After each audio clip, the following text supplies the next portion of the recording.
Raiden Vlog. Napag-isip-isipan ko maglinis sa simpleng kwarto namin. At inayos ko ang aming damitan ng boyfriend ko kasi sobrang kalat na at yan tapos na. Ang sinunod ko na ayusin ang aming higaan.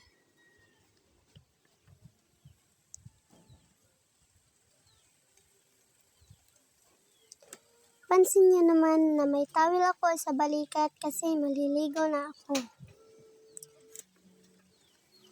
Pagkatapos ko maligo, yan ang aking pinaggagawa.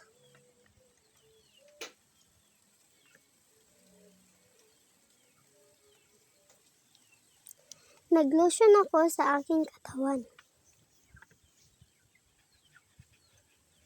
At nag-ano naman ako ng kili-kili ko para di ako amoy putok.